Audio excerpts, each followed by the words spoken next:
Hey, you there. Thank you for watching and welcome to Forge Lines Forever. Today I have a 5v5 custom match on the Necroxus map generator here. So let's go ahead and introduce our players, starting with Team 1 in the north and followed by Team 2 down here in the south. Starting with the player of Juroth going first, land in Royal Purple as a Seraphim.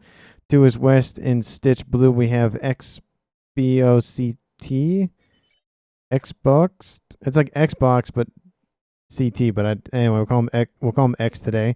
He's again going first land as a Seraphim as well. To his west in the color orange, the color orange. Orange, the color orange. There we go. We have Game Ender going first land in Seraphim. To his west in Royal Blue, we have X-Ray Nero going first air in Royal Blue. And last but not least, for Team 1 up here in the north, we have it's either AL for Al, or it's AI with a capital I. I'm going to assume it's AI, so we'll call him AI. He's going first land in Crimson as a UEF. So for Team 1 up here to the north, we have a UEF, a Cybran, and 3 Seraphim. No Aeon technology or factions available to them in this game, unless they capture a engineer, which I don't think hardly ever happens ever. Let's go ahead down here to the south, starting with the the lightest red player of Azuros, of course, the lightest red being pink. He's going first land, second land, again as an Aeon. To his east, a very sensible color, we have Literal in forest green going first. Actually, no, yeah, that's the forest green going first land, again as an Aeon as well. To his east, we have Jojo Joy. Try saying that 10 times fast. Going first land, second air in Batman Gray. To the east, continuing on, we have Kevaga. I think it's Kevaga. Going first air in Pac-Man Yellow as a Seraphim. Last but not least, for Team 2 down here in the south, we have already on the move. We have Zelda Fanboy going first land, second land. Again, he is in Ruby Red. And for racial disparities on Team 2 side of things, we have 2 Aeon, a Cybran, a UEF, and a Seraphim. So all of the factions represented on the southern portion of the map. Today's game is going to be a little bit longer than an hour or so. So just get some popcorn, chips, soda, water, alcohol, whatever you guys want to use to eat or drink with, and just go ahead and enjoy the show. We have some early bombers that appeared up here to the north from Kavaga, and he's going after engineers, it looks like, in a bag at least 2 of them right here. Yep, takes 2 of them out. It's going to slow down that power production, but not a huge issue for Game Ender. What if he's going to wouldn't be surprised if he builds a Game Ender this game, but who knows. We have a forward spirit followed by a flare over here to the west for Literal. He also has a couple of engineers and another spirit and another flare. So these are probably going to get caught out by this Snoop. The engineer actually might survive. There's enough DPS in the area, and that Snoop gets taken out. There's a couple mech marines nearby, and they take out that flare. Let's see. That spirit. There's a flare.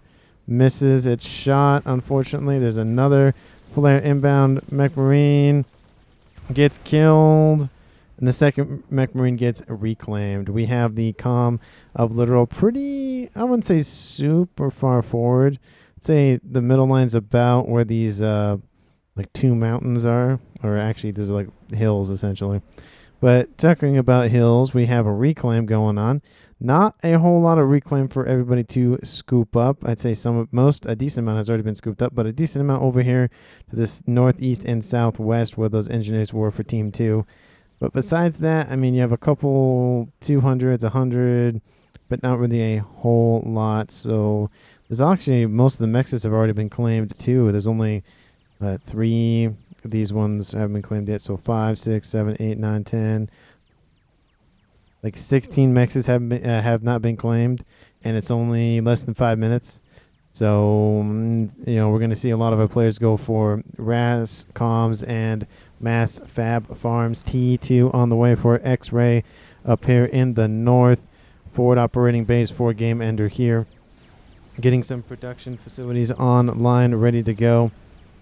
His partner over here to the east, Expo, he's going for the same strategy and trying to get his production up and running. Again, bombers are preparing for both teams now, trying to do some early harass to I would to focus the engineers, but you could also go for a couple land units. But speaking of land units, we are seeing a push out here to the east from Zelda. He is trying to get into the back line, take out these engineers, and keep pushing forward. There are more and more THAMs, these medium tanks, on approach, so this push will not amount to a whole lot. I mean, not a lot of mass will be dropped there, but it is a small distraction here to the east while he works on moving his comm forward and building a forward land factory facility. He already has one here, but probably would build another one over here around this mix. We have gun speed and range going down for the comm of Game Ender here in the middle of the map. Same type of upgrade for Literal, but it's the Aeon variety. Wouldn't be surprised to see the range be the next upgrade Literal goes for. Comm of Jojo building more factories here to the middle of the map. And he is being followed by Kavga.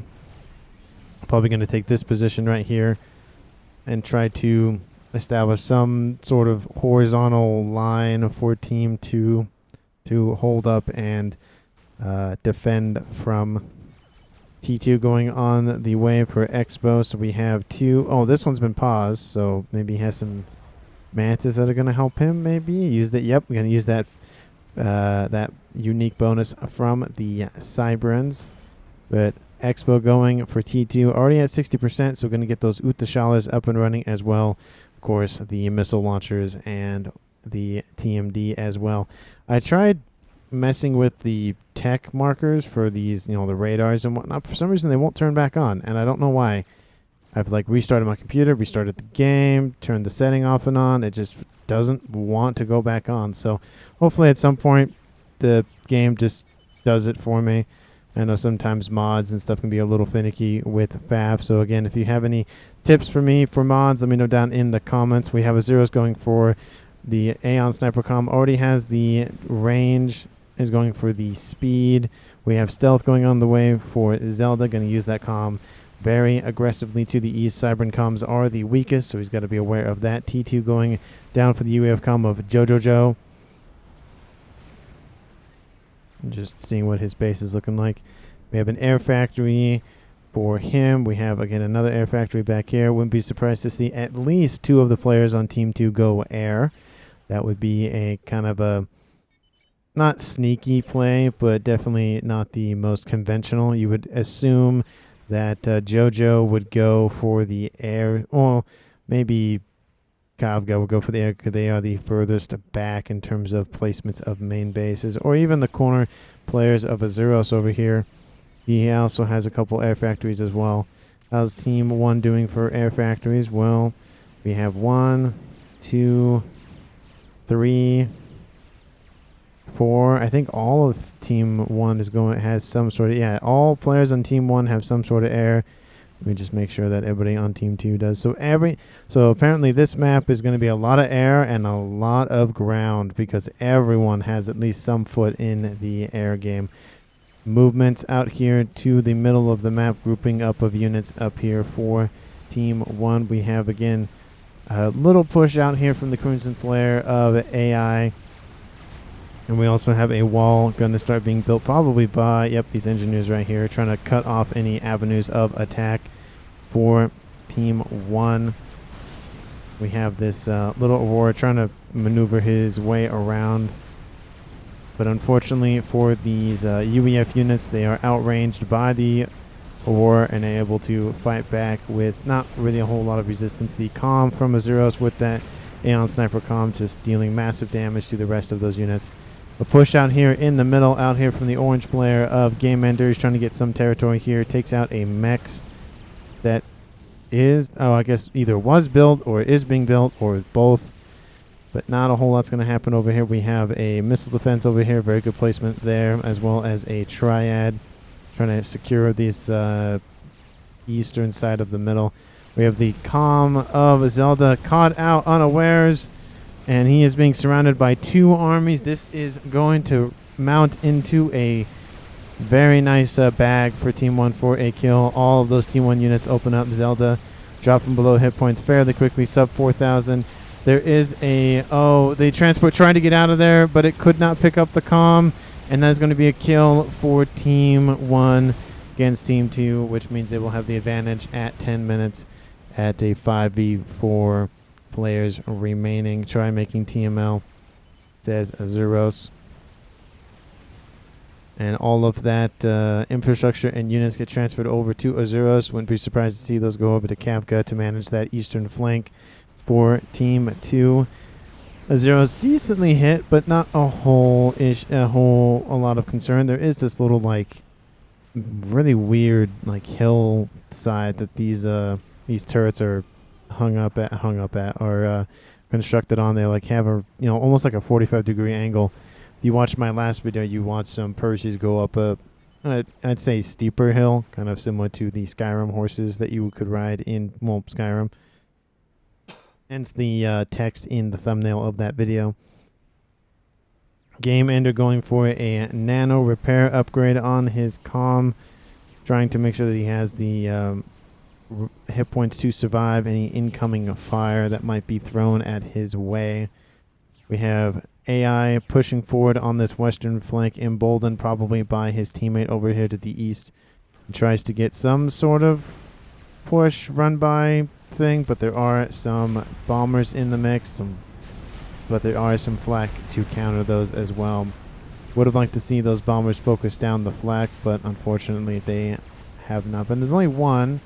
There's a couple more in tow, but there's not, again, a whole lot in the mix as well. T2, again, starting to appear for everyone on the land game. We can pretty much tell everyone is committing a decent amount of effort on both sides to the land game. We got a huge push out here from Game Ender staring at me in the face, but unfortunately this is pretty much the end of that push. They were able to get, pretty much through those little hills and straight south. But it's going to really amount to just a mass dump. I mean, it's not that much, but, any mass you give to your opponent isn't really good mass that you should be giving at all. Speaking of mass, let's talk about Eco for a second. Team 1 and Team 2 pretty much neck and neck in the Eco games. Team 2 leading the total mass by a little bit. I'd say about 1,000 or so, not a whole lot. So pretty much neck and neck for both teams here at 12 minutes. We're starting to probably see T2 and T3 air here in about a couple minutes. I don't see any upgrades here for the Royal Purple player of Drua. We do see an upgrade from T2 to T3 from X-Ray Nero. What about for Game Ender? Well, he still has a T1. What about for excuse me, that was Expo. This is X-Ray. Again, the colors, for some reason, blues are very hard to distinguish on the Supreme Scoreboard. I do apologize for that. T1 still alive and kicking, and again, Team 1. So only one player on Team 1 is going for T3 air. Again, that is going to be Expo CT. I do apologize for confusing him with another player. We have Kafka finally being giving over those units from Azuros. We have T1 Factory. We should see T2 from someone at some point. Still T1. Oh, what about from Jojo? No. What about Azuros? He's got to be going air. He is at the T3 stage, and he's building his Beacon as we speak. So a little bit faster than the player of Expo CT. So we're having the corner player on Team 2, Azuros, going air versus the middle. There's pretty much one deployment zone over or slot from Azuros if you were to mirror them and flip them kind of thing.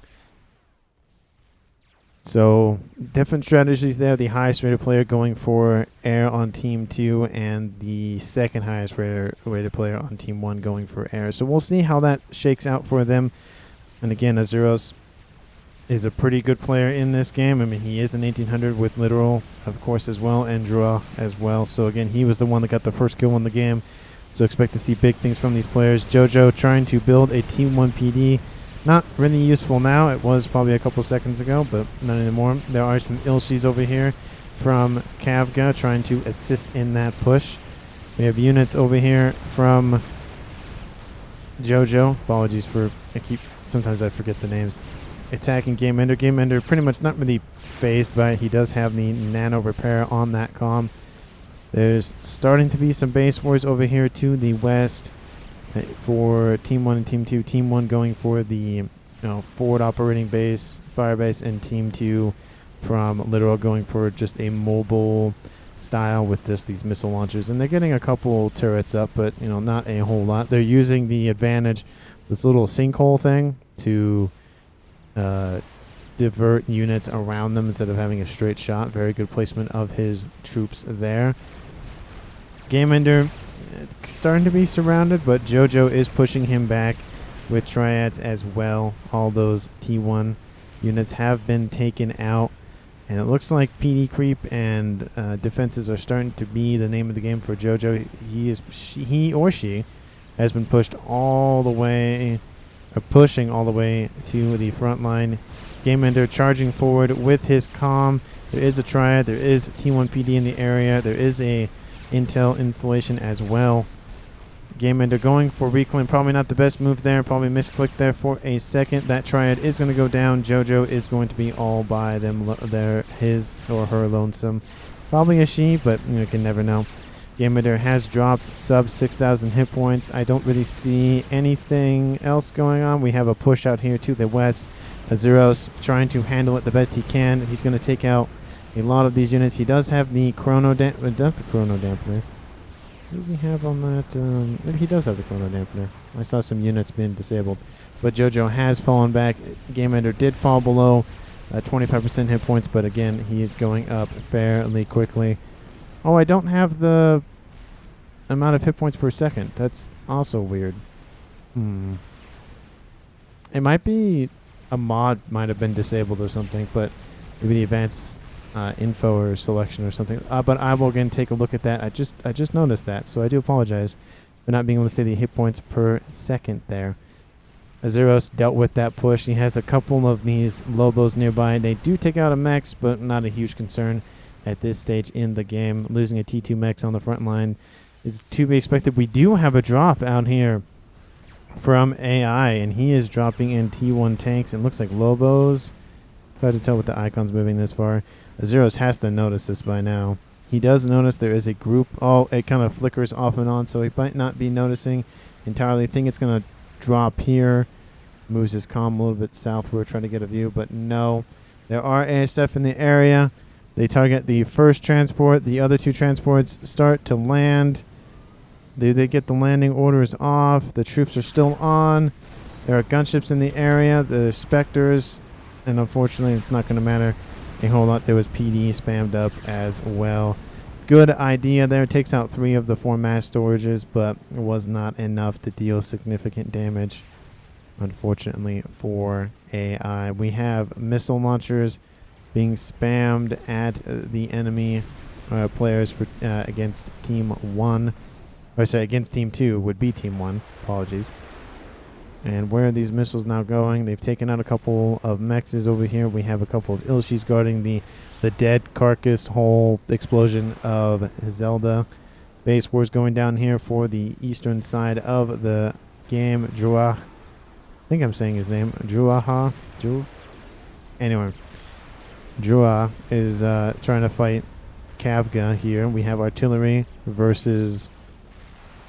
well, no artillery, so it's not really going his way there. We do have a sniper bot in tow, so trying to fight back in the way that he knows best with those Seraphim sniper bots. Very effective, but also very weak, so you got to keep them under shield coverage or just behind all of the units that you got.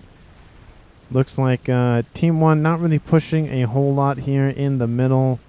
There's not really going to be a lot of territory gained, and not really any valuable territory either. There's like a couple Mexes, but it's not worth holding, like losing a lot of units to hold like 2 Mexes. If it would be like 4 or 5 maybe, but 2 isn't really that worth it, especially if you're going to just kill the units and then structures and then you're going to get killed, so it doesn't really matter at that point.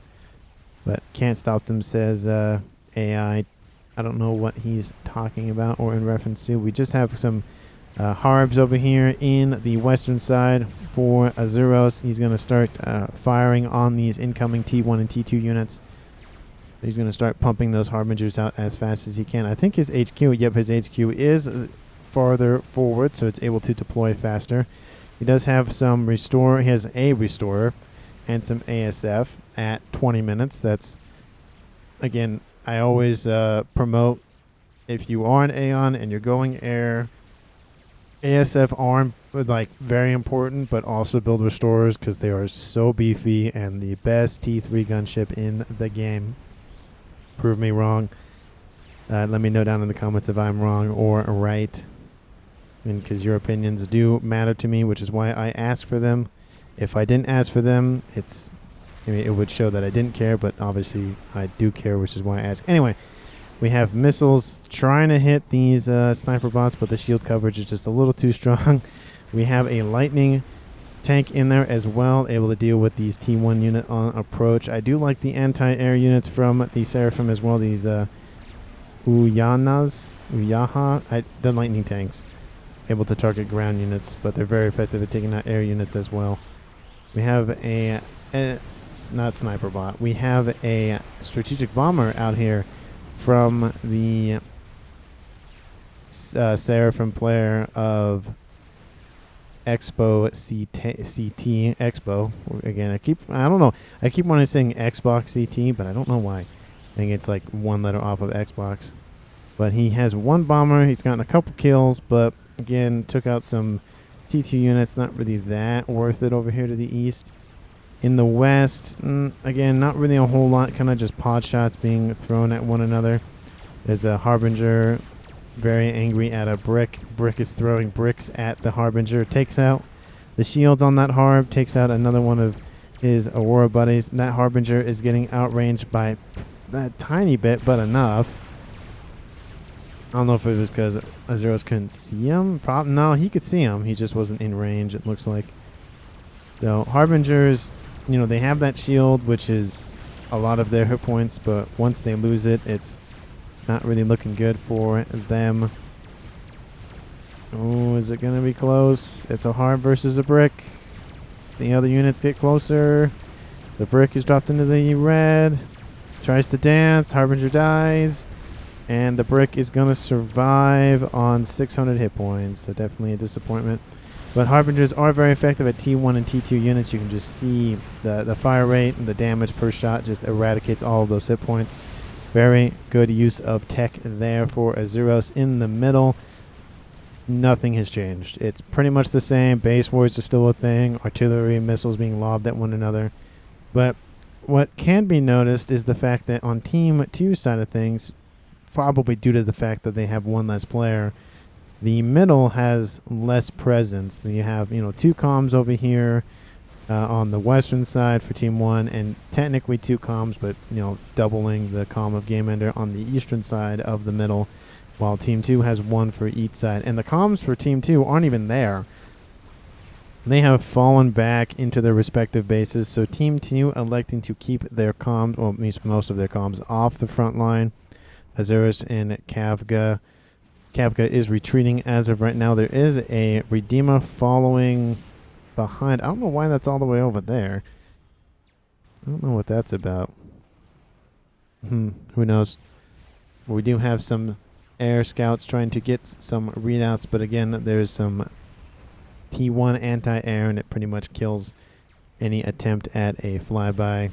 You just see, boop, and that one's dead. And then the next one will come in, and then that one will die. So good thing to note is that if you're just having an issue with your units traveling on the same route, you might as well move the route so that way they don't just insta-die and you waste the mass. Over to the west, we have those Harbingers we saw earlier, now pushing more of the western side of Team 1's infrastructure and forward line. AI does have a Percival in the mix with that long arm, being able to fire all that alpha damage. Can't take out a shield in one hit, but pretty much does. But once the shield is down, there is 2 hits, and the Harbinger is dead. Actually, what, 3 hits? I thought it was 2 hits. I'll I'll have to check the hit points on that next shot. The Harbingers do have a rank of veterancy, so they're able to rep up their hit points, and I think that's one of the reasons why that Percival was not killing them in 2 shots like he usually does, because of the extra hit points. But anyway, again, more base wars constantly being thrown at one another. I keep thinking this is a mountain, but this is actually a sinkhole. But looks like the shields on X-Ray's base are starting to fall, and X-Ray knows it. He's actually falling back as we speak. He's going to give up this forward operating base. We have also Harbs funneling in, going in the backline behind the comm, and if they get enough Harbingers here, they could actually just go after the comm of X-Ray. He does have a... Is that T3? That is T3 engineering suite. First overcharge goes into that Harb. Takes out all of its shield and about half of its hit points. The second overcharge comes in and takes it out. There are bricks coming to assist in the stopping of the bleeding over here to the west. But those Harbs over here to the west will take out the whole forward operating base for AI. Harbs are being very effective for Azurus out here, about 25 minutes. If you've been liking the cast, please like and comment down below. And of course, if you haven't hit that red button located below the video, please do so. I greatly appreciate it. I've been loving all of the comments everybody's been giving me, regardless if it's just like, hey, do better, or hey, I'm grateful for the cast or whatever. All those comments help motivate me to keep going, so please let me know how you feel about the games. And yeah, I just want to know. Please let me know. I appreciate it. And again, if there's any other mods I should add, there are some mods that I've tried to find, like the reclaim mod on screen, that I would like to get so I can not have to do all this math in my head, or at least try to attempt to do this math in my head. So that one would be appreciated. But I think I know the issue with not having the additional intelligence about like how many hit points a second everyone has or can get. So that might just be a mod not being activated. So I'll go check that out after the video has been recorded. That forward operating base for X-Ray has fallen. I wouldn't be surprised to see this one in the middle fall as well. There is a decent sized force and a decent sized base nearby. We do have we do have a second player, but it's just these interceptors out here from Drua. But we have a decent amount of interceptors. ASF built up for Azurus. He's at 67. And for Expo, we have, where are they? 18, wait, 16, not 18. Anyway, sometimes the numbers kind of overlap one another, and it looks like a 6, but it's really an 8, or vice versa. We have a Monkey Lord almost completed on the eastern side for Kavga, and that's going to be very useful in pushing back this Otham and Sniper Bot force with some lightning tanks in the mix and shields. Good mix of units here for Joa in the east. He also has reinforcing anti-air units. Actually, those are Sniper Bots. Where is it? Oh yeah, the lightning tanks are over here. Sometimes, again, the icons in the the little hexagons or diamonds or whatever look similar, but are different units for each of the factions. So again, I do apologize. Yeah, it's the Redeemer seat. It's like a little, it's like almost a part of a trapezoid, but it's missing its like bottom side. So sometimes that looks familiar to just the straight line of the Sniper Bot. But the Monkey Lord's taking a huge battering, and it looks like Kavka's going to use his T1, T2 force as a pincer maneuver and draw in these forces from Drua. And Drua is going to just push them forward, wipe out a lot of those units. There are some bricks in there and some bouncers as well. The laser opens up for that Monkey Lord, targets the Othams, which would be my first target, but unfortunately all of that sniper fire comes in and annihilates that Monkey Lord. This is going to be a nice push in the east from Drua. He was anticipating that Monkey Lord. He's lost some of its Othams, but all of those Sniper Bots. How many Sniper Bots are there? There are 15 Sniper Bots, and I think there's, more on approach. So he's going mass Sniper Bot. A couple strap bombs would take all of those out. But you can just see the range on these things. Sorry for keep on clicking them. You can see the range on these things. They're very, very long, very wide field of view. So they're able to target a lot. And they deal with a decent amount of damage too, of course. But this eastern base that was once Zelda's is now going to fall. unless forces from Team 2 help assist.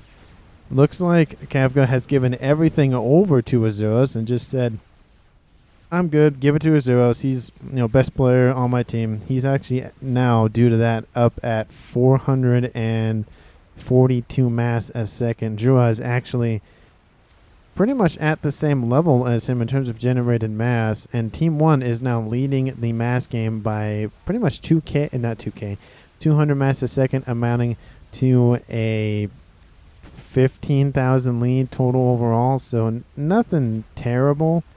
But again, that mass differential will start to grow and grow if it is not remedied on Team 2 side of things. But Azuros has built a Tsar. That is not the first experimental I expected him to build. A Colossus or a Colossus. So that's very surprising. You see the Tsar first. You see the Colossus first. But this is just going to go straight over and take out that force from Drua and probably try to reclaim that eastern base. A lot of infrastructure and resources went down. You can even see it dropped Team 2's eco from 1k to 850. So definitely something for Team 2 to go after, and you can see the response trying to cut off any reinforcements. There actually is a Colossus out here from Literal. So somebody built a Colossus, but I guess the air player built the air experimental and is almost done with a second one. It's over the 75% hump, and it's going to build a third one here in a couple seconds, pumping out those ASF. He has one strat bomber, and does he have any of those nasty restorers? I don't see any. And he actually has his ASF task for taking out these strat bombers up here to the north. We're trying to keep a look on what's going on.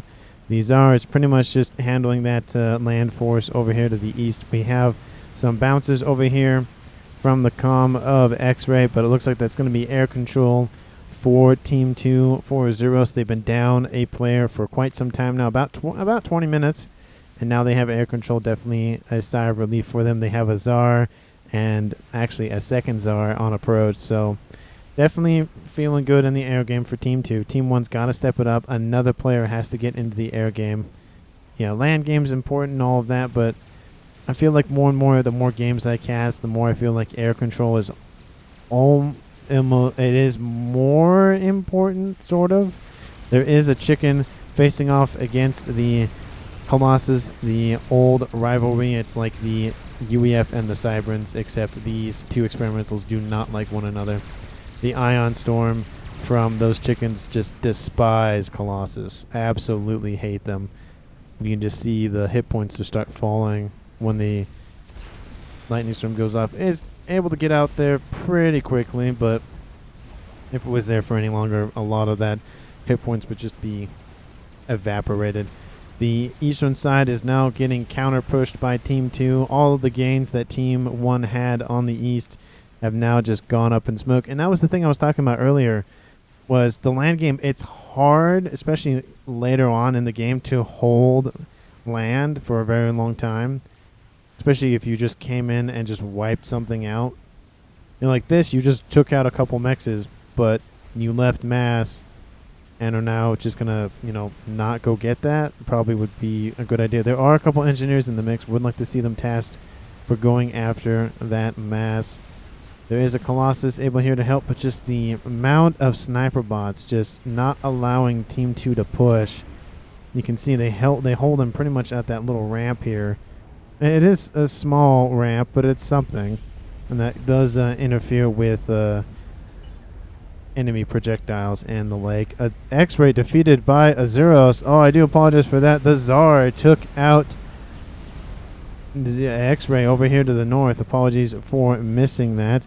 The Tsar does go down, lands on top of the air HQ, and is like, well, that's fine.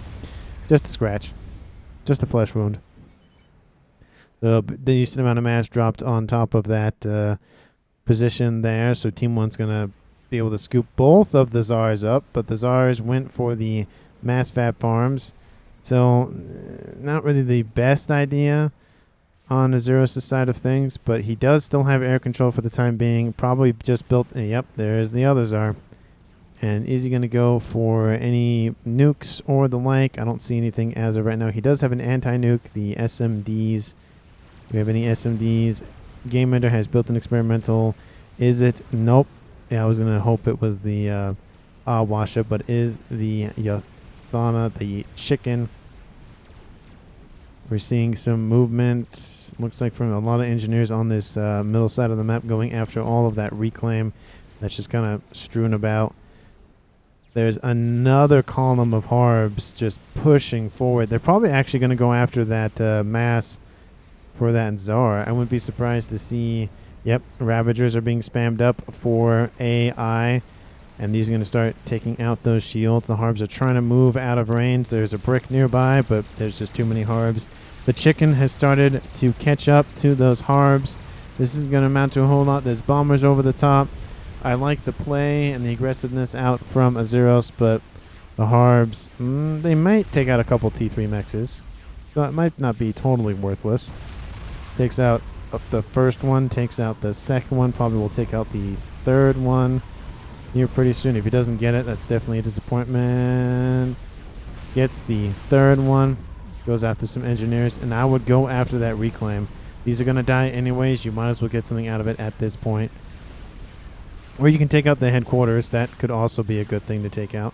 There's a Percival missing its shot. More bombers land over the top. Okay, now go after the Tsar wreck. Get some of that reclaim. There's 22,300 reclaim here. You could go for it, but he's like, nah, I'm not going to go for it. We're having, again, that army that was out here for little has fallen all the way back. There is now 2 Colossus, one of them at 50% hit points, but, you know, that something is better than nothing. We have a Fat Boy push out here to the middle from JoJo. Do we have anything in the main base? We still have the comm of Kafka going for an upgrade. Pause going on. What happened? Start Artie says Game Ender. I don't. Why you build nuke, says X-Ray. I don't see any spicy things going down here in the base of JoJo. He or she is going for another experimental. He does have an SMD built. Do we have anything for this base? No. Just getting ecoed up and whatnot. More units are just constantly being funneled to that front line. The chicken now pushing up against that Fat Boy. Fat Boy had a lot of assisting shields. Going to be a decent amount of work for that chicken to chew through all of that. And unfortunately, he does have the disadvantage of the range. The Fat Boy's shields have almost fallen. Ooh, and it's now in range of the main cannon. Ooh, that slow-moving ball. Ooh, it's going to hurt. That Fat Boy was taken out. Where is the gunships? Where is the air support? Well, I mean, the air support, it's on its way. It's called the Donut. And we're having the Team 2 response. This chicken is going to die on that, let's say, center line. ASF's tossle over the top. We have 2 players now in the air game for Team 1. So that is definitely going to be a disadvantage here for Team 2. Would like to see another player go air at some point, just to assist in that effort, because it looks like they're going to get more out of air than they are going to get out of land. There is an experimental bomber. The Ahwassa has been started for Azeros. Of course, the air player going for the other air experimental. That's useful. I mean, the Novaks, I guess you could kind of consider an air experimental, except it's a ground unit that then deploys an air unit, so it's kind of the same thing, but I don't know about that. There are 2 chickens on the east side as well. So this eastern side is going to be a tough nut to crack for Team 2. But Team 2 has a decent-sized army out here with some Harbs and shields. Would like to see... Okay, there's a couple AA. Let's see a couple more in there just to help whittle down those incoming not the fighter bombers. But they are approaching this little firebase out here. The Shalers in this base are just... There's just so many. That chicken does fall, as I mentioned earlier, pretty close to Expo's front line, so he's able to scoop that up pretty quick. The ASFs are going after... It looks like they were going after the Tsar at one point and then turned around. There's 3 players on Team 1 going air now. The Azeros keeping his air units back pretty conservatively. Isn't want to engage in that multiple-sided air battle. So we'll see how that fares out for him. It looks like Expo might have the advantage. Expo sitting at 65 versus Azuros' 61. So he does have the slight air advantage plus the additional ASFs out here from Jura. So definitely Team 1 has taken back air control. And Team 1 has still have the lead in the eco game, but just barely though. The gap has definitely not widened, it's closed, it's thinned. I think the gap is thinned, I think is what the phrase is. Azuros has built that experimental bomber. Such a beautiful unit. Again, I think probably my favorite unit in the it's my favorite air unit. I don't know if it's my favorite air unit in general in the game. But we are having this push out here from 3 Colossi up the middle here from Literal, having a secondary push to the western side. All these little dots are just wall sections except for these PD emplacements, but this is just going to get wrecked. And so this army now here from Jura is going to have to fall back and go around. I would have liked to see a secondary army, and there is one over here to the east. Now they're going to push with their sniper bots. So definitely good to see sharing of technology. Obviously the Aeon player builds a Seraphim experimental, so there's got to be a sharing of tech at some point.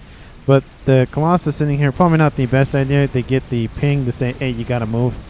And then Literal goes, oh yeah, they got to move. And so then moves them. But then you have the advantage. Where are you going? It's just PD. There's no artillery in the mix. There's more shields being built all the time. But all these units are falling back. Was that like a misclick or something? Jura says air. There are some spy planes over here to the west. The Tsar is pretty much by itself. The ASFs come in to support. The laser is activated.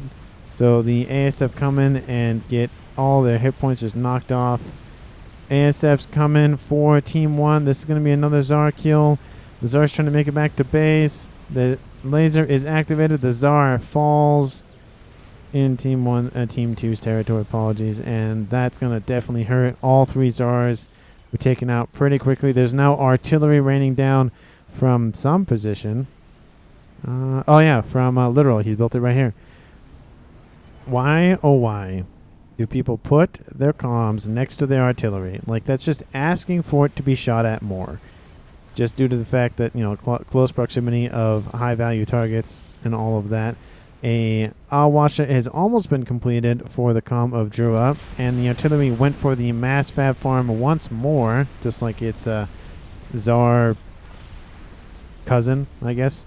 I was going to say brother, but they're not the same structure, or they're the same faction, just not, I'd say cousins. Anyway, now that artillery is being fired upon, looks like nope, it's going after the remnants of that mass fab farm, I guess. We have 1 experimental bomber out here for Team 1, 1 experimental bomber for Team 2, if it hasn't already died somewhere and I missed it. I do apologize for that. There is a Colossus out here from Azuros to the west, pushing that front line. Perseus are retreating to fall back. The experimental bomber has a nice juicy target to go after, drops its first payload, takes out a huge section of that assisting army out here for Team 2. There's a chicken being routed to help assist in the defense. These experimentals have to push. Kaiga has the ore regen field, so he's able to rip up the hit points. Another bomb gets dropped on that eastern force. Decent amount of those get taken out. It's just not looking good for Team 2 in this land push here. The chicken is probably going to kill the Colossus. The Colossus turns to face it. But unfortunately, the Iron Storm is pretty much right on top of that Colossus, already down in the red, and it's probably going to be a kill. There are, again, 3 chickens and a Ahwasser that is appearing. There is a artillery shell, and it's going straight for that comm. Oh, no, it's going to land a little bit south. That's disappointing. Impacts onto the P-Gen, takes out the SMD, and takes out the shield gen. Oh, now the comm's exposed. Ooh, that's not going to feel good when that next shell lands. If it lands there. if it fires at all. Oh no, it's changed targets. Oh, that's so disappointing. You take out an air player. Oh, that's gotta hurt. Again, it's the whole we know everything all at once and they don't kind of thing, and it's just very disappointing. Why are you going after ground units? That's not worth it. A huge air force out here from Drua to the west. Are they just gonna engage? They just like don't care. There is the experimental bomber. The ASFs don't care. They're gonna go after the bomber. The bomber notices that, and the bomber is just gonna get annihilated. The ASFs, oh, they almost all died before the bomber was able to be flown to safety. But there is some Stinger gunships built up for AI pushing back this Colossus, and that's where you need mobile T2, T3 air to take out those gunships that are spammed up fairly quickly. Artillery is now landing. Where is it landing now? Oh, on that air grid. Now there's a counter artillery being almost completed for Game Ender. Still hasn't gone into the Game Ender things as of yet. There's another bomber that's now appeared for Drua. Drua building another one. Just gonna spam all of those out now. We still have, remember the game, the player of Kavka still in the game, just by himself. Wouldn't like to see him go for maybe a couple factories, pump out some spam or the like, just to help tidy up this force out here for Team 1. Does Team 2 know about the artillery? Well, they know something, but they don't know exactly what it is. But that artillery shell's now taking off from that Havatham. I almost say Hathum, but Havatham. It's going for... Don't tell me it's going for the land army. Oh, why? He's going to try to take out the comm? Takes out the shield and a decent amount of those units. Kafka goes, oh, I just got to move a little bit because I just got shot at. Again, the air force out here from Drua trying to lock out Azuros' main air production facilities. Bomb lands, takes out a decent amount of those hit points on those RASCOMs. The Ahwassa still alive somehow. There's still more ASFs for Team 1 trying to just wait for the bomber to regen its bomb. Gonna drop one here pretty soon. Where are the anti-air? Well, they're being spammed up as we speak. The shields are down. The shields are down for Azuros' air grid. And that Ahwassa is going to fight the Ahwassa of Team 2, but the Ahwassa for Team 2. Oh, it's going to fly off the map. Oh, that mass is gone. That sucks. Air grid for Literal is going to go down. Takes out a couple RASCOMs as well. Flies over some AA. The Ahwassa might... Ooh, it's still alive. It's about, above 6,000 hit points. There aren't any, realistically, any anti-air installations. It's just going to now sit in this little section of the map. It doesn't... Oh, it's starting to wrap up its hit points. But Team 1 abusing their air advantage and just locking out Team 2 of building up any sort of counter air force. But honestly, the downside with that is allowing your enemy to build up defenses to take out your air units. So definitely got to watch out for that. Lightning tanks come in.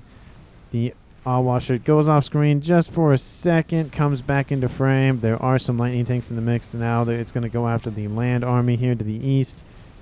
Bomb is dropped, impacts the shield, takes out a decent amount of those forces, but not enough. And I would bring that to base, Control K, hoover up the mass, and go from there. Azuros has taken some damage, but he's starting to get more and more shields on his air grid. We still have that artillery out here from Literal. Is he building another one? Well, he should be at some point. There is a Duke being built for Jojo over here in the middle. We now have a chicken push out here in the middle with a crab as well. A bunch of shields. This is not looking good. You probably were mentioning it to me while I was talking about how land isn't really worth it. It's worth it if you can keep what you gain and don't just dump a bunch of mass, or you deal a significant amount of damage to the enemy where it made the mass dump worth it. And so if this land force is able to take out at least the main base of a Jojo, that would be worth it, because that's a player pretty much knocked out. We have still artillery shells landing, trading shots at this point. And it looks like the artillery still from Literal just targeting that air grid. We now have 3, count them, 1, 2, 3 Ahwassas, and probably a 4th one on the way. That is insane. They have been given their orders. Where are they going?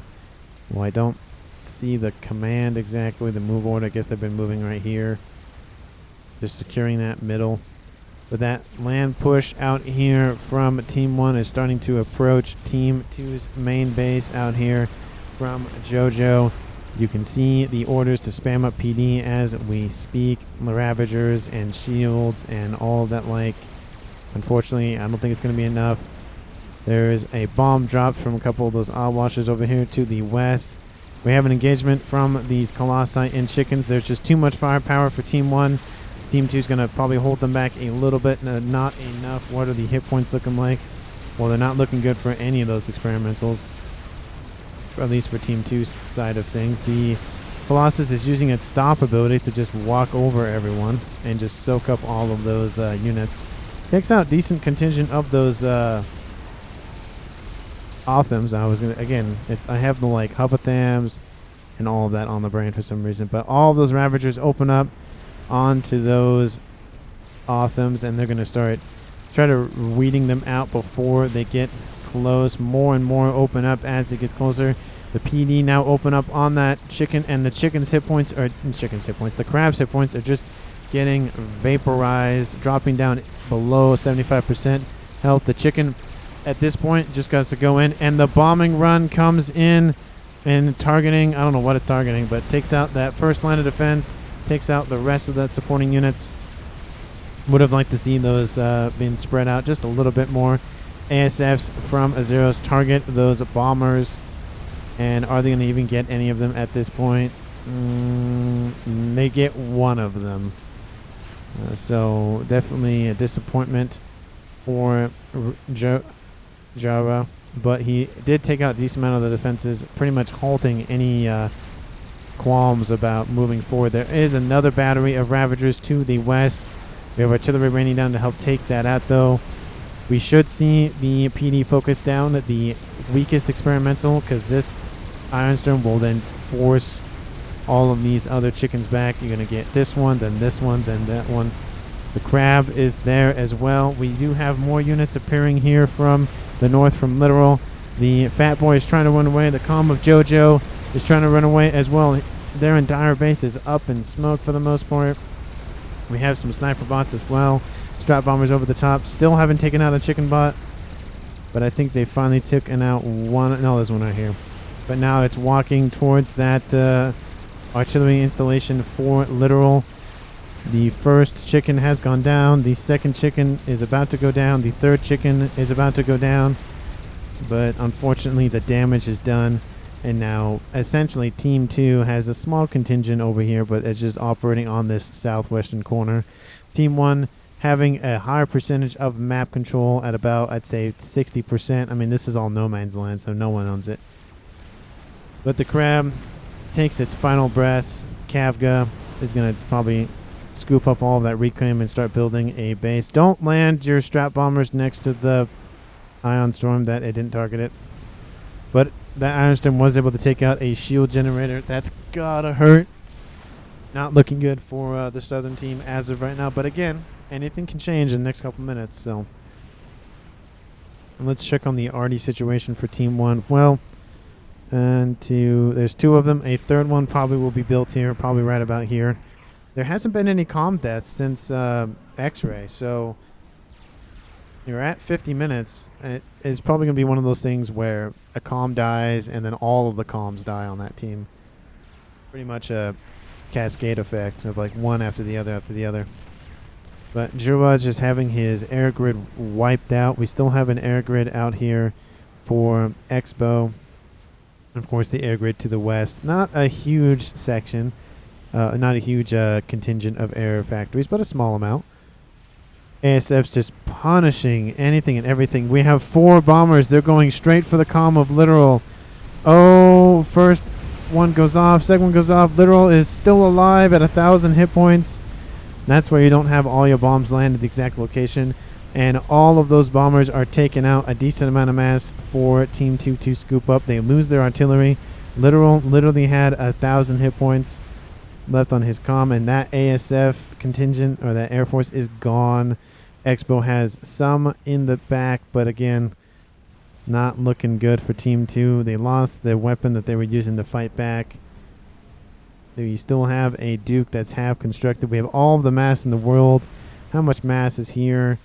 Oh, it's a lot. It's a lot of mass. What is that? 66. That's 150, 200. There's some more up there. So let's say like 300,000 at least on team. Oh, actually more than that. Probably like maybe close to 500,000 mass on Team 2 side of things. There is, of course, that Ahwassa over here. So would be a smart idea for Team 2 to, again, push up, at least secure the reclaim field. We have engineers out here from Game Ender trying to scoop anything and everything they can. And in terms of eco, oh, do apologies for clicking on that. Team 1 is still winning the generated eco game. Why did that go up to like 9,000? No one has a Paragon, do they? Well, they don't have access to one, so no. They have 2K mass a second versus 1.5 for Team 2. Team 2, I mean, they're still in it. They're at almost the exact same amount of mass generated. Actually, they are at the same amount of mass totally accrued and generated at 3.5 million mass at less than an hour. That's very impressive. You can just tell us the huge amount of mass that's been funneled into different projects, whether that be land, experimentals, air experimentals. We have these gunships, and we have these redeemers as well, just annihilating those hit points on those broadswords. There are a couple more broadswords still alive. They're targeting the AA. A lot of the AA has gone down, though. And AI has built another experimental. It's probably a Fat Boy, but if I were to guess, it would be a Novax. Yep. 0-0's trying to do what he can on that western side. The artillery raining down from Game Ender is starting to feel just very overpowering. Literal doesn't really have anything covering his base. Should get some shields up. We have a Maver started for Jojo. Jojo building a bunch of shields and then going for Maver. That could bring it back for them. That's the first Game Ender we have seen this game, and not from the comm player of Game Ender, which is very surprising. But we have Expo. He has 4 chickens on this northern side. Why aren't those built closer? We have another one almost completed. He's just pumping them out as fast as he can, as well as Jura going for mass Ahwassers as well. That's a lot of Ahwassers. There's just a lot. Like 4 just being annihilated because of AA and whatnot. But 2 Colossi are moving on this western side. The defense laser actually being used as a defense laser. But it doesn't do a lot of hit points to the Colossus, especially if it starts getting up its... well, it's actually at 4-star already, so never mind. This one only has 2 stars, so still has a couple ways to go. The Ravagers do have a lot of health, so it takes a decent amount for those lasers to chew up those hit points. But you can just tell, even due to that, you just have a ton of hit points for those Ravagers to just punch through. And the laser faces on those Colossi are starting to be very dangerous for these Rascoms. The Rascoms gotta leave. There are more broadswords. Actually, those are Stingers. There's some broadswords as well. They're not all Stingers. Are they going to go for the Novax? That would be my guess. The Rascom does get killed off. Definitely disappointing, but not a huge loss in mass. The first Colossus will most likely go down. If it can walk right next to the P-Gen, that take out everything else around it. The Novax, oh, the shield goes back up just for a brief second, and then it goes down. The first P-Gen goes down. It targets the next Ravagers in line. The comm of AI is trying to run away. There is a chicken going to his defense. I heard a bomber go off somewhere. Yep, in the middle. We have another land push over here from Literal. It's the chickens, and it's the artillery that are worrying me for Team 2, just due to the fact that they're not really pushing back. There is one artillery shell, and the comm of the comm of AI goes down to a zeros. Very surprising there. I thought those chickens would have had that. There are 4 chickens, and they still couldn't stop a Colossus. Apologies for barely missing that. But these forces out here from Azuros are going to wipe out most of those defenses on the western side. There is a couple Ravagers still there, but a lot of the infrastructure will go down. But all that is going to do is bump up Drua's generated eco as well. Why is... Oh, that's a reclaim. He's at 1.1k mass a second versus Azuros at 915. Kafka is actually above 17, so starting to get some mass extractors and build back up. Unfortunately, he has to build back up from the ground, but spamming all the way up to T3 does help. That Maver, still no progress, and it doesn't look like it's going to be any priority. We do have emissaries built for Azuros. He's built one here. He's building another one here. We have another one being built for Literal. Trying to get back in the artillery game. We are almost at an hour, and it's just surprising that Team 1 has had the artillery game for so long, and for some reason, they just haven't been able to crack Azuros' position. It just goes to show that Azuros is just trying to manage his base as best he can. You can see some damage that those artillery have penetrated through those shields, but not enough to be lasting. A shield does fall once more. Let's see if any artillery shells can capitalize on it. Nope, they impact somewhere else. Definitely unfortunate for Team 1. Oh, but one does get through, as of course I scroll away. It does take a section of that air grid down. That's less power for those shields to scoop up and use to assist in protecting everything underneath them. Again, the priority is the emissaries out here for Azuros. We do have different artillery shells landing in different locations. Probably not the best bet when you're trying to crack a position. Does Team 1 even know about the Maver? They know nothing. Know where the comm is, but that's about it. They know about anything else. Drua saying the chicken just walked by a bunch of Otham siege tanks. Definitely not what you should be doing. Otham's going after more Othams. These Othams need to turn around and target the chicken. Chicken does fall into the red. It's going to die. The forces out here from Literal split apart to avoid the ion storm. Oh, the chicken gets a rank event just briefly, and then dies. I was going to say, if it doesn't die, I'd be very surprised. But yeah, 3 artillery shells landing all the time can just puncture not anything, but almost anything. And now you can just see the massive amounts of air grid that have just been wiped out for Azuros. Azuros only has this air force and a couple ASF over here, and that's it. He has a couple. He's just spamming out Colossi as best he can. There are 4 chickens on that western side, and tons of AA, but it's just going to get wiped out. Yeah, the one way to win land is just to spam one thing and go for it. That emissary out here from Literal is going to fall, though. Literal is nearby. Probably shouldn't stand next to a pigeon that's about to explode. There is a parashield or a Thana out here from Kavga. The shield gets hit by an artillery shell. The emissary does fall. Shields pop back online for Literal as well, but a little too late on that front.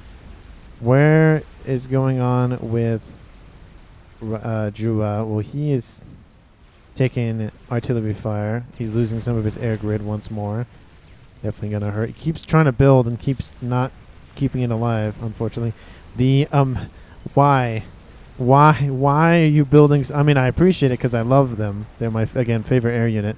They are gearing up for an assault. The bombing run to end all bombing runs. Just look at them all. He's trying to line them up, it looks like. Oh, I guess they're trying to land as well.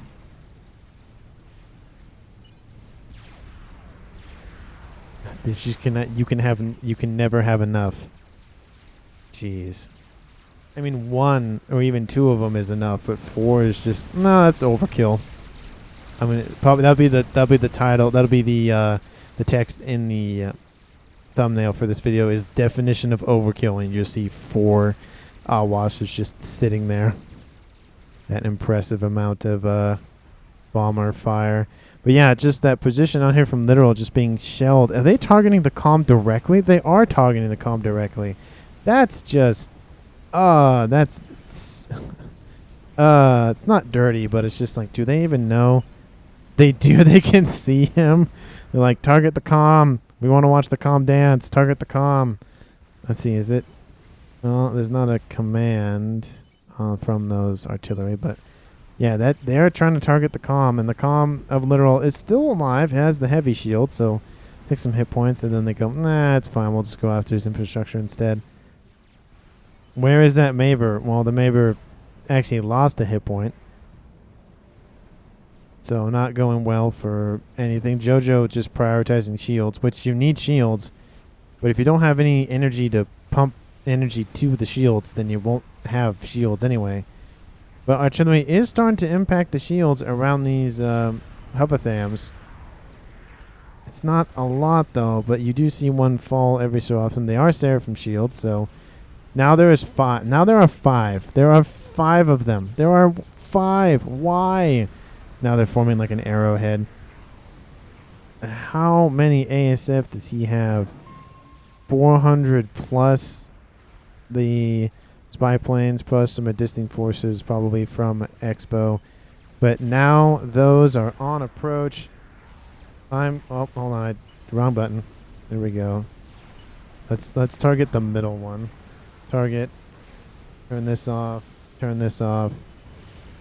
And we're just going to watch them inbound to wherever they're going. It's just the definition of overkill here.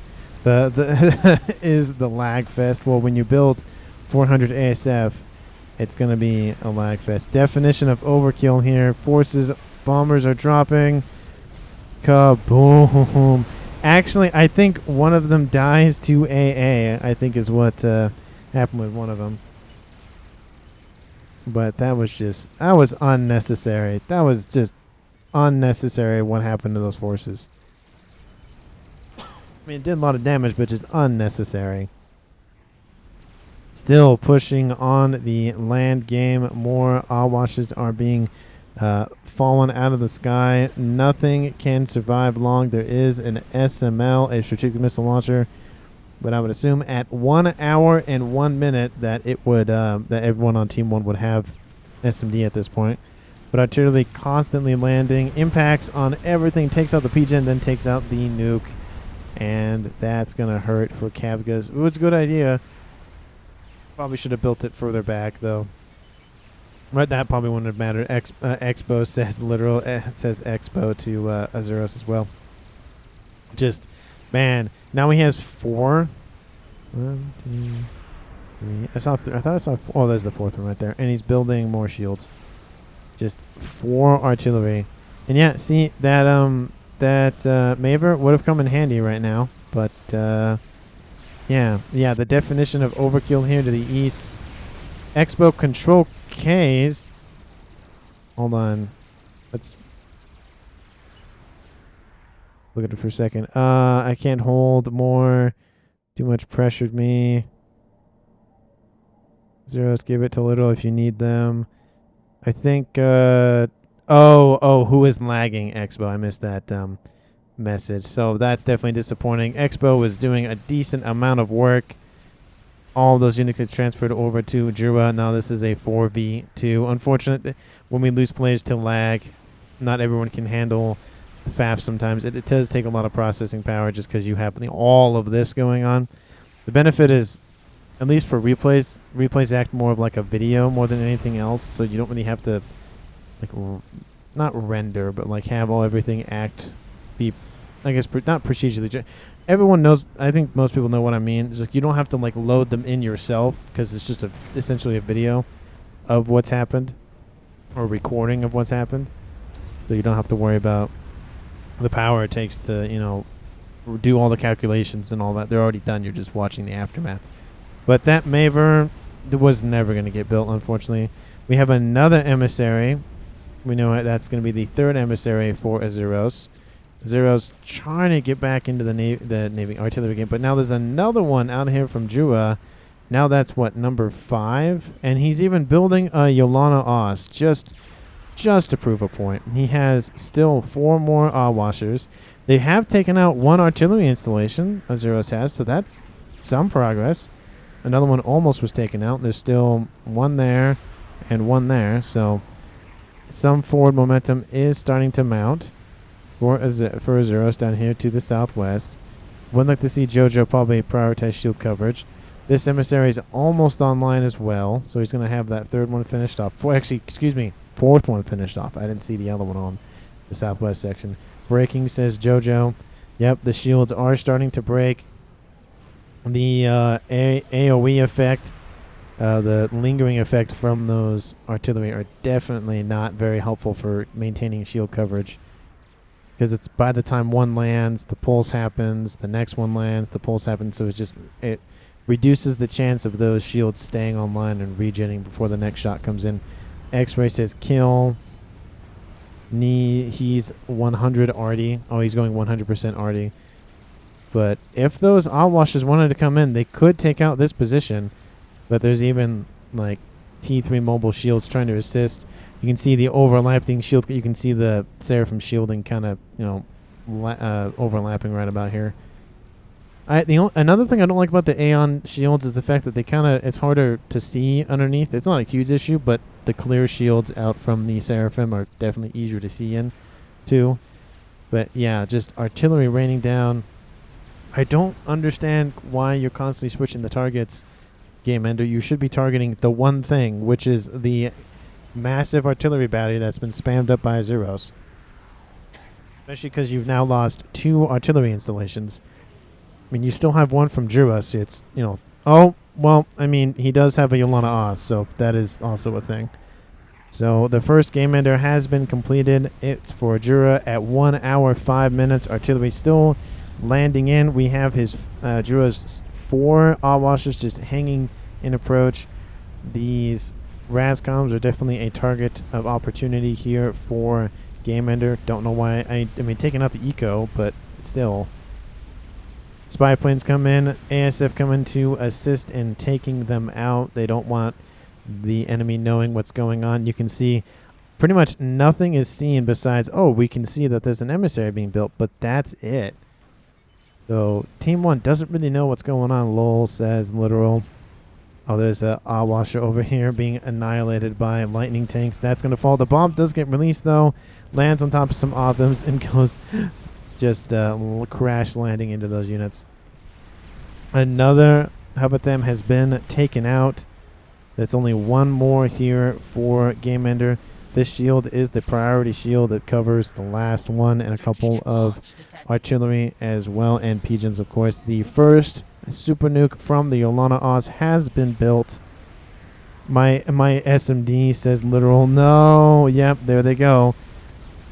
Are there any more SMD loaded and ready for any of these players on this other side? There's another SMD. Oh, that's a launcher, excuse me. This nuke is going on approach. I need that Techmarker back online. It's easier to see the SMD. The comm is running. The SMD, there is no SMD, I should say. And that nuke is going to land. Luckily, it didn't land next to the RD, so that's something. All of that infrastructure goes up in smoke. Literal is going to be fine. Another nuke has just been released from the chute. Does Azeros have anything to build? He stopped spamming up artillery. He has 5 now. He has 5 artillery emplacements. Where are your SMDs? Well, there's one back here. That one's being built. He's going to have 1. Oh, it's right here. He has 5. He needs to cover that as much as he can. There is 1 artillery still online, it looks like. Yep. Azeros was able to break through those shields. The YOLO is not going to land. There is a Ahwassa on approach trying to chase up to that nuke to try to take out the SMD. Dies on approach. The first one is shot off. The second one gets shot off. A little slow, I might add. But that SMD definitely has to be a priority number 1. Of course, you don't want anybody edging you out. There is a Novax over the top of JoJo. JoJo now building a Novax underneath a bunch of shield coverage now. These P-Gens not really doing anything anymore. But going to the back line, building up their counter YOLO. So now Azeros is like, fine, you want to go YOLO? I'm going to go YOLO. So YOLO. Lots of YOLOs this game. The nukes are going to be the priority targets. The artillery should focus fire on the YOLO out here from Drua. Do they even know where it is the question. Well, they know where it is. They can see it. The pings go down. And I guess now they're going to start targeting that YOLO. Not really anything going down here in the west. There's some Rascoms building up Fat Boys, but that's about it. Oh, there's 4 chickens and a Fat Boy on the western side. Team 1 should be pushing with those right now, but they're not. I don't know why. Where? Okay. Oh, the shields are down. Ooh, the shields are down. That's not looking good for a Zeros. Oh, if only there was already raining in, which it is, and it didn't even target anything really important. Shields got to go back online. Zeros, you gotta put your shields back on. There you go. You fixed your power issues. That was weird, but he's building that because he's building that YOLO. He needs more mass. Not mass. He needs more energy. He needs to also prioritize SMDs because it's not going to look good. I mean, you have one loading right now, but it's just not enough. You need to devote a lot more mass to that. Nuke's going to land all the time.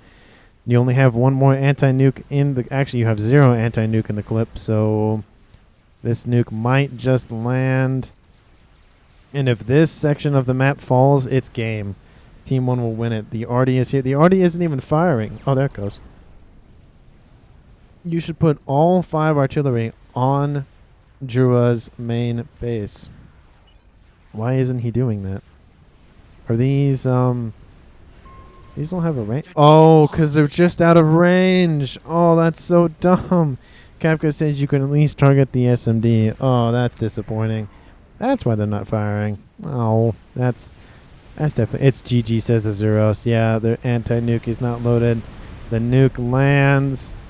Takes out pretty much everything here. The counter nuke that was being built is going to be saved, and the comm of JoJo gets taken out by the blast. There's still 1 Arty left, and this now drops it to a 3v2 in favor of Team 2, and there's nothing left for Team 2 to use in this fight. Unfortunately, they're probably going to send all of their land forces in, which they're doing currently. Colossi are falling. Zero's control K says I'm out of here, and Game Ender says says GG. Literal says GG. A nuke does get shot off from this missile launcher out from Kavga, who's able to launch his nuke. Unfortunately, the artillery wasn't priority number 1 on the SMD wasn't target number 1 of the nukes. The nuke does land. Kaboom! Takes out a chicken for its troubles. Definitely worth something, I guess. Some consolation prize. But now it's just going to be nuclear warfare all day. Pretty much everything being handed over to Literal now. He's up at 1.4k mass. Jura's at 1.8 mass. You know, Team 1 winning by like 1,000 mass a second. But not a huge differential in total mass accrued, though. Only about 100,000. That's pretty good for a game that went an hour, an hour plus. The nuke just lands again. It's devastating. We have a couple Novaxes over the top going after Literal's comm. Shield is trying to be spammed up, hide underneath shield coverage, but again, you need anti-nukes, and you need them now. Maybe had a Zeros targeted this one. Literal control Ks. Oh, he's still walking. I was like, what? Isn't he still walking? But he decides, oh, that's enough for me. He's out. It was a very good match. There was a point where Team 2 could have come back with that artillery, and they were starting to, but that YOLO play from Jiro was definitely the nail in the coffin. I love the fact that these Harbingers are just targeting the ASF. But the amount of just the amount of Ahwassas that were built this game is just ridiculous. Like, way more than there ever needed to be. Kapka's trying to hide on the edge of the map. He's running away. There's a shield sort of nearby. He's dropped into... Oh, I tried to drop into the yellow for a second, but does have regen on, so those hit points come back fairly quickly. The laser recharging, trying to fire another burst of energy. Takes out about... I'd say 2,000 hit points, 2,500, maybe 3,000 hit points, but then Kavka starts regenning fairly quickly. Where is that additional Novax? That would kill him fairly quickly. Another nuke lands, and the ASF go into the nuke. All of them just get annihilated, and that is... Oh, that was just a section of the Air Force. Okay, I was going to say if all of them went in it, but now it's just, kaboom after kaboom after kaboom. Just everything just getting annihilated. Kavga, you played a good game. You gave everything to your teammate to try to help him win. It was helping, but then it just wasn't enough. You're the last man standing. Everyone I think played a pretty good game this game. So again, congratulations to all the players. And it just sucks when you lose a player to connection issues, though. Definitely disappointing. But again, that's just the game, and that's what happens. And sometimes it's just gotta live with it. So, but Expo will definitely feel at least a little bit, not vindicated, but a little comforting that his team still won even after he lost. Is the Calm of Jua going to go for a teleport? Why is he building a gun upgrade? Oh, he's building nano repair. Okay, I was going to say, it's like he's just going to teleport over there.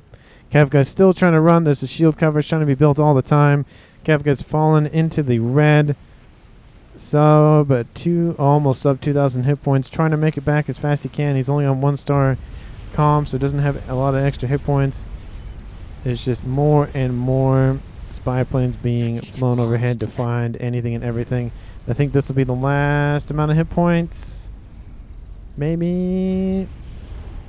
Kaboom! And that is the final nail in Team 2's coffin. Thank you so much for watching. I greatly appreciate it. Again, please like the video if you did. Comment down below what your favorite moment was. And of course, if you haven't subscribed, I greatly appreciate it. Again, I'm trying to make my way, of course, to 1,000 on the channel. My goal is to get it 1,000 by the end of the year.